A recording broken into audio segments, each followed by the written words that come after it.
Today, we're diving into something different. Not the biggest albums of the 70s, but the ones that slipped through the cracks. Some were misunderstood. Some were overshadowed. They're always incomplete, well, I don't know. And some simply arrived at the wrong moment in music history.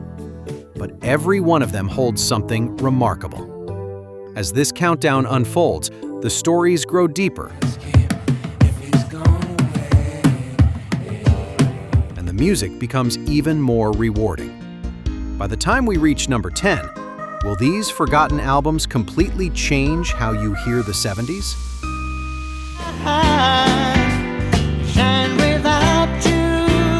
Number 1. Diamond Girl by Seals and Crofts.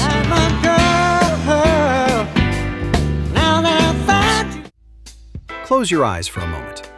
Imagine a warm California afternoon, windows open, and a soft breeze moving through the room as this album begins to play. That is the feeling Diamond Girl creates almost instantly. It does not demand attention.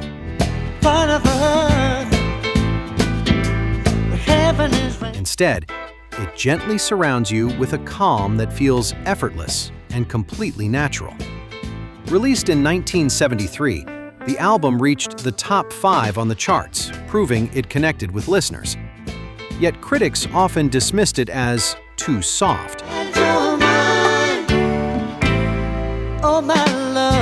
Especially during a time when louder and more aggressive sounds were gaining momentum. Subtlety, in this case, was mistaken for simplicity. But songs like Diamond Girl and We May Never Pass This Way Again reveal something deeper. The harmonies feel organic. The melodies are inviting. It's no difference where you are. And the emotional tone remains sincere without becoming overwhelming. There is even a quiet spiritual undercurrent that gives the album a rare sense of peace. And that sense of calm makes what comes next feel even more striking. You need a little space and time to break away. It's not Number 2. Breakaway by Art Garfunkel.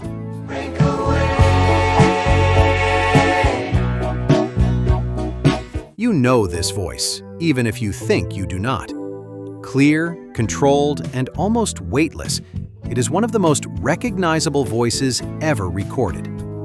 For years, it existed as part of a legendary partnership, but on Breakaway, that voice stands alone, carrying the full emotional weight of the album.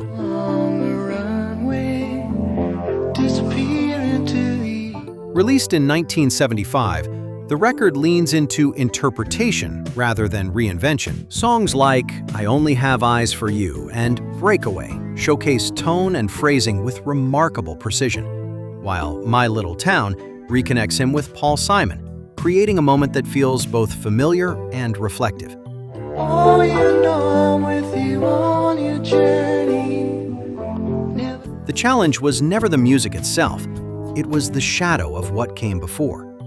Expectations shaped how the album was received, making it difficult to stand on its own at the time. It's not the sun you're trying to find. But when you listen without comparison, something else becomes clear. And from that quiet restraint, we move into something that refuses to be subtle.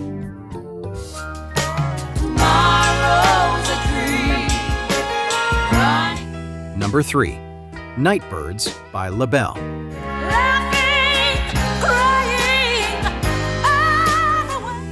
Nightbirds does not ease you in. It announces itself immediately with energy that feels bold, theatrical, and impossible to ignore. From the very first moments, the album creates a presence that feels larger than the speakers, blending soul, funk, and rock into something vibrant and alive. Released in 1974, the album broke through boundaries that were still firmly in place. Most listeners remember Lady Marmalade, a song that became iconic and controversial all at once. But tracks like Nightbird and What Can I Do For You reveal a deeper, more emotional record beneath the surface. Just gone away. It's a Nightbirds word. This was not just about sound. It was about identity, performance, and redefining expectations in a changing musical landscape. The group embraced risk at a time when playing it safe was often rewarded. She sees, she knows nothing. That boldness gave the album its lasting power, even if it was not fully recognized at the time. And after that explosion of energy, the next record turns inward and speaks in a completely different way.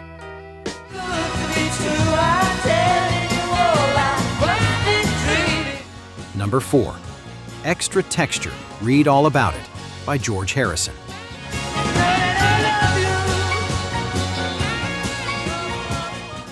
There are albums that perform, and then there are albums that simply speak.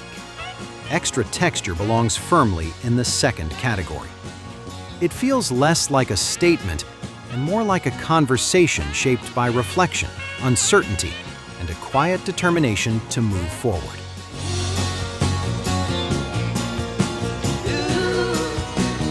Released in 1975, the album arrived during a difficult period.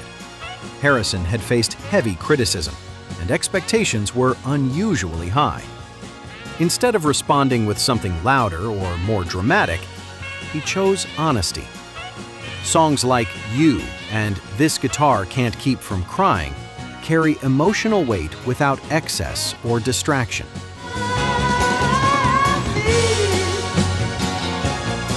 The arrangements remain warm and understated, allowing the emotion to lead rather than overwhelm.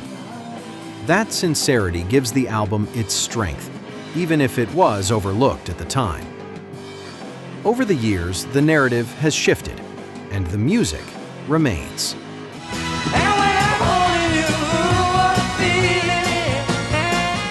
Are you enjoying this video? If you are, please hit the like button. I'd sincerely appreciate it. Because what comes next does not just reflect, it transports.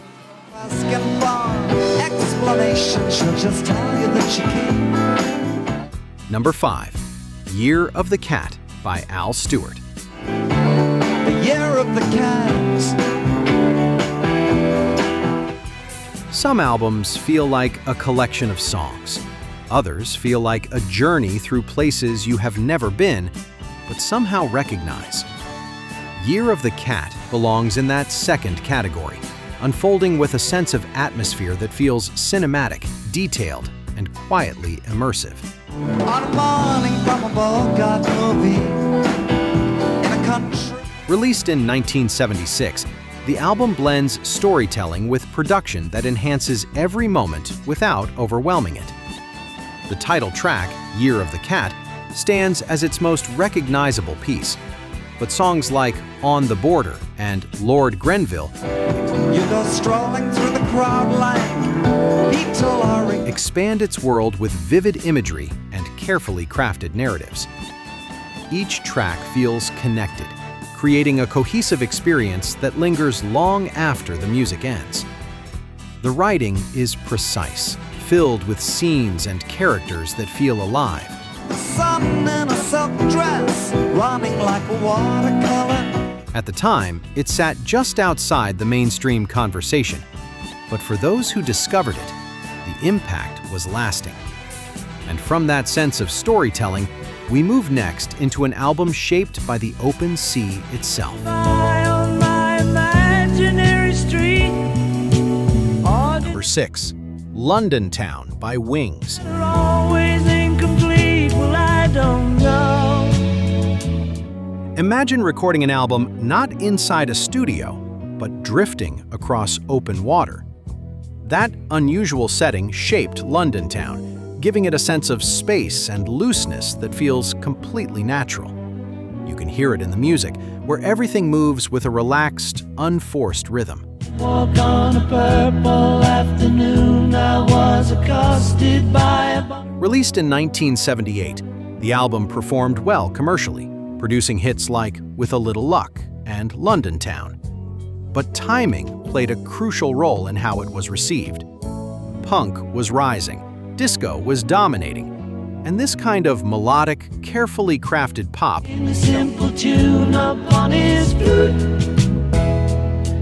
felt out of step with the moment. That perception followed the album for years, placing it between eras rather than within one. But listening now reveals something different. The songwriting is sharp, the arrangements are warm, Silver rain was falling down upon the dirty ground. and the overall mood feels cohesive in a way that few albums achieve. It was never disconnected from its time, it simply existed slightly outside of it. And from that openness, we move into something built with incredible precision.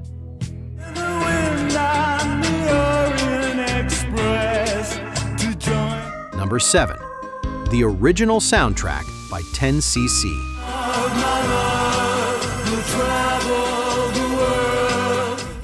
There are songs that sound impressive, and then there are songs that make you question how they were even created. This album is filled with moments like that, built from layers of sound that feel almost impossible, yet remain entirely human. Released in 1975, the album pushed the boundaries of what pop music could be.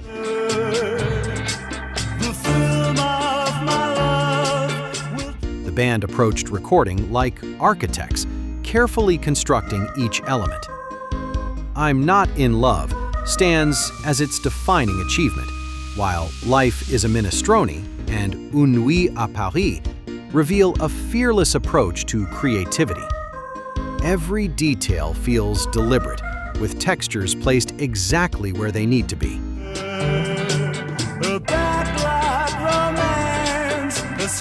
But that innovation created a challenge.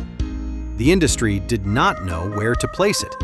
It was too experimental for mainstream pop, yet too melodic for niche categories, leaving it in between worlds.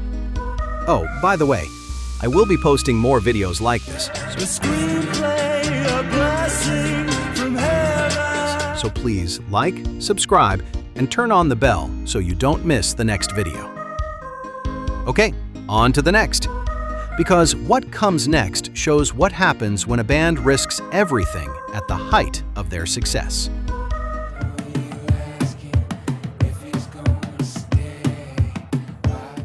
Number 8.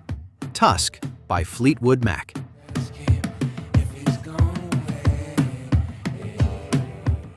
Imagine following one of the biggest albums ever released. The expectations alone would be overwhelming. That was the situation surrounding Tusk.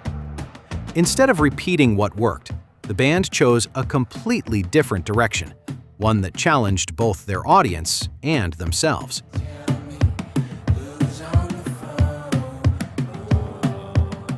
Released in 1979, the album was ambitious, experimental, and at times deliberately unconventional. Songs like Tusk, Sarah, and Think About Me show a band exploring new ideas rather than staying within familiar boundaries.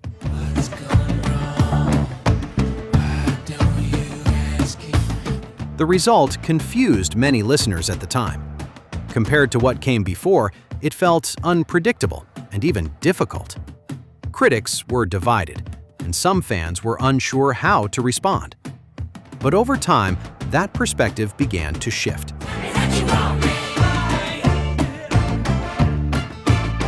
What once seemed risky started to feel visionary.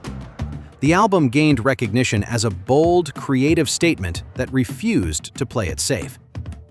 And before that level of experimentation, there was something much more personal waiting to be rediscovered.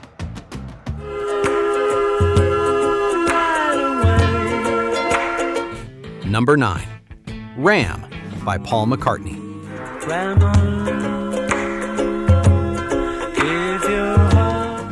There are albums shaped by pressure, and then there are albums shaped by freedom. Ram belongs firmly in the second category, capturing a moment where expectations were overwhelming, yet creativity remained completely unrestricted.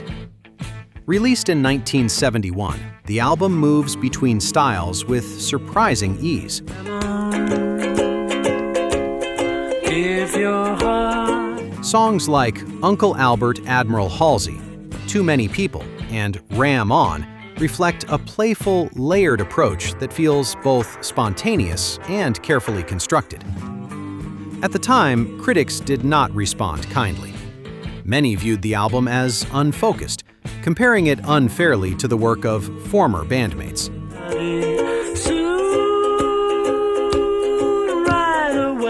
That reaction shaped its reputation for years, placing it in a shadow it did not deserve.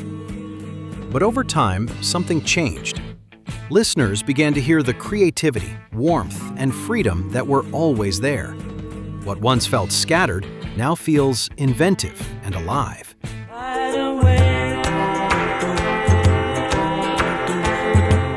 Do you think critics got this album completely wrong?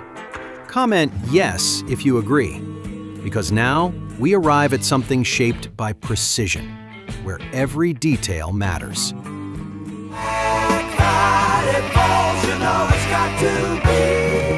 Number 10. Katy Lied by Steely Dan.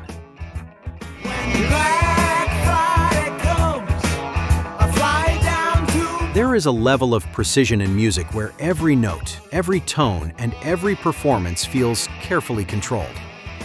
Katy Lied comes remarkably close to that level, built by musicians who refused to accept anything less than exact.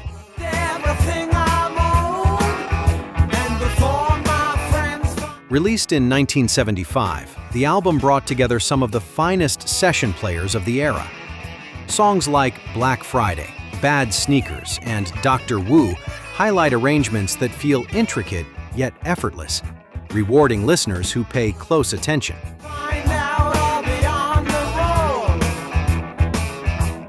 But behind that precision lies an unexpected flaw. During the mastering process, a technical issue altered the final sound in ways the creators never intended. For artists so focused on perfection, that imperfection was deeply frustrating.